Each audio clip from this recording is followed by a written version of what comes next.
आज अजय चंद्राकर के सामने अगर नाम देखे कुरुद में तो आपका नाम पहले है, नीलम चंद्राकर।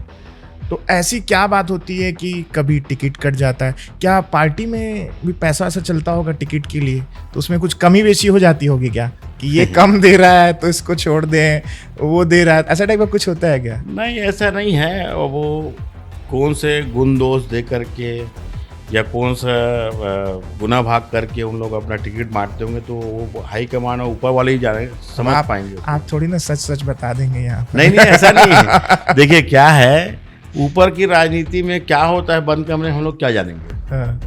अगर टिकट का सही डिसीजन हो जाता तो शायद परिणाम अलग होता। मैं इसलिए इस पे पार्टी पे पैसे वाले की बात की क्योंकि आप ये कहते हैं कि भाजपा में पैसा चलता है, टिकट पैसे के जोर पे मिलता है। कहा है कि नहीं आपको? देखिए मैं बताया ना, पैसे कहाँ पर नहीं चलता, ठीक है। लेकिन आपने कहा ना, तो तारिणी चंद्राकर को टिकट जब सुनो मिला, ना, बता रहा हूँ, सब जगह परिस्थिति अलग अलग रहती है। नहीं मेरे सवाल पूरा होने हाँ, दीजिए। बड़ा इंटरेस्टिंग है, लोगों को भी समझ में आएगा कि आखिर हर विधानसभा चुनाव में क्या होता है। आपने कहा कि बीजेपी में पार्टी में पैसे की बयार चलती तब टिकट मिलता है, तो तारिणी चंद्राकर को जब टिकट मिला तो क्या आपने पैसे दिया था?